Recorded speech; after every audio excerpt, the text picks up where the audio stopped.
I'm happy to be with you for our fifth visit, and our subject is a pleasing personality. Your personality determines whether people are attracted to you or shy away from you. It is the show window in which you display your character to the world, and it is the one thing which distinguishes you from all other human beings. It is your trademark by which people recognize you, and it is the thing which determines your success or failure in selling yourself through life.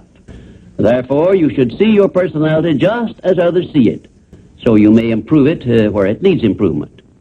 Your personality consists of more than 30 different factors, traits, and characteristics.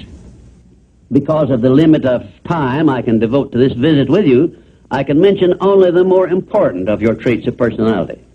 But before I begin to describe these traits, I want you to know that every trait which goes into your personality is under your control, and you can improve it so it will be whatever you want it to be. Let us start with the most important trait of your personality, your mental attitude. This is a trait with which you attract people to you and cause them to like you, or repel them and cause them to dislike you. Your mental attitude must be positive if you attract people to you. How do other people know whether your mental attitude is positive or negative, you may ask? Well, the answer is easy. First of all, other people tune in and pick up your mental attitude by telepathy without your saying a word or making a move. But there are other ways they can tell whether your mental attitude is negative or positive. You disclose this information by the tone of your voice, whether it is pleasant or harsh, by the expression on your face, whether it is soft and pleasing or harsh and scowling, by the courtesy and consideration you show other people, or the lack of these. So you see, there is no escape from revealing to others the exact nature of your personality. The next most important trait of your personality consists of your flexibility of your mental attitude or your lack of it. If you have flexibility, you adjust yourself to all the circumstances in your relations with others without losing your composure or allowing yourself to become irritable or angry. Just remember, if you have flexibility of your mental attitude, it will be impossible for anyone to make you angry or to irritate you without your consent or cooperation. Now, this is worth knowing, isn't it? You cannot control the actions of other people which might justify you in becoming irritated by them, but you can control your reaction to all such circumstances by exercising your trait of flexibility. And you will observe that all people in the higher brackets of success have this flexibility, and they do control their reaction to the influences of other people. The third most important trait of a pleasing personality is the ability to control and direct your emotion of enthusiasm. Enthusiasm is one of the means by which you can give forcefulness to your words, but you must be able to turn it on and off at will as definitely as you can turn on and off water at the spigot. Uncontrolled enthusiasm often makes people boresome. It also may open wide the window to one's mind through which other people may enter and influence one in ways he does not wish to be influenced. The fourth most important trait of a pleasing personality is a sincerity of purpose. The person who is not sincere in all relationships with others is soon detected and rejected, because no one is attracted to the person who thus endeavors to deceive others. Sincerity is one quality of character which cannot be successfully faked, not even by the most astute rascal or the most efficient actor, because insincerity evermore carries with it some warning sign which other people recognize. You have only to go back into your own experience with insincere people to prove the truth of what I have stated. There are 26 other important traits which give one a pleasing personality, but I do not have time to give them to you in this visit. Now let us turn our attention to some of the common habits which destroy a pleasing personality. Please check yourself as I describe these negative habits, and you may make discoveries about yourself sufficient to enable you to rebuild your entire personality so it will become a master salesman in your behalf. 1.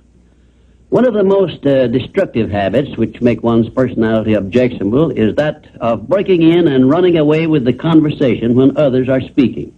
And 2, sarcasm, expressed by insinuations and wisecracks which are not so wise, is near the head of the list of habits which give one a negative personality.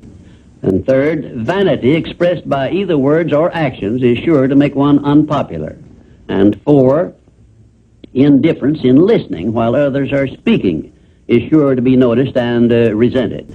It is more profitable to be a good listener than it is to be a good talker, because one is always apt to learn something while listening to others, but never learns anything from hearing himself talk. 5, the attempt to flatter where flattery is obviously not deserved will bring quick resentment from others. Also, it will put them on notice, if they are wise, that the flatterer wants something he perhaps should not get. And 6, the habit of finding fault with the world at large and people in general is never a popular habit, and it is no part of a pleasing personality.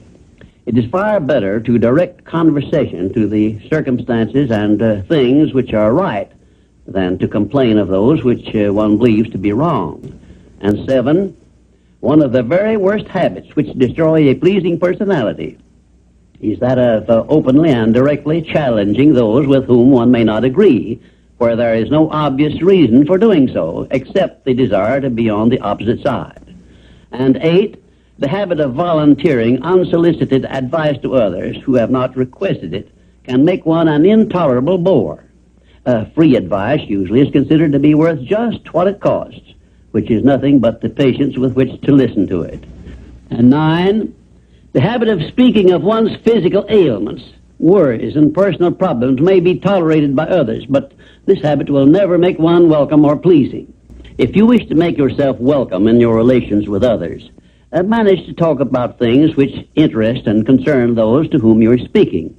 You will never be boresome to the person to whom you are speaking of himself and the things which interest him, a truth which all master salesmen understand and respect.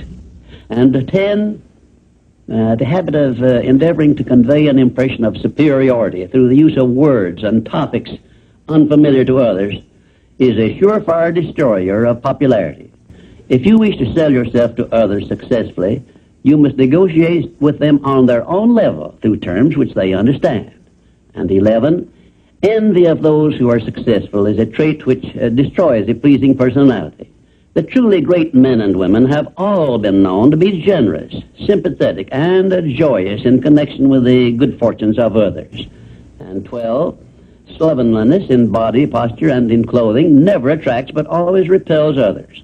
Clothes make not the man, as has been said, but they surely give him a mighty good start if they are appropriate and properly worn. Carelessness in body carriage and posture is immediately traceable to a negative mental attitude.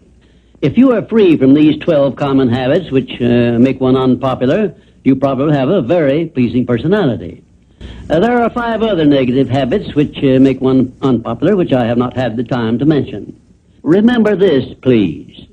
If you are not liked by other people, you may be sure there is a reason which you can detect and correct. It is unnatural for one person to dislike another without a cause. Before you can make full use of the master key to success, you will need to make your personality pleasing. This will require courage on your part and honesty with yourself. A pleasing personality stands near the head of the list of assets which make one truly rich. I was impressed with this truth many years ago when I heard Andrew Carnegie say that he paid his right-hand mastermind ally, Charles M. Schwab, $75,000 a year for the services he rendered directly.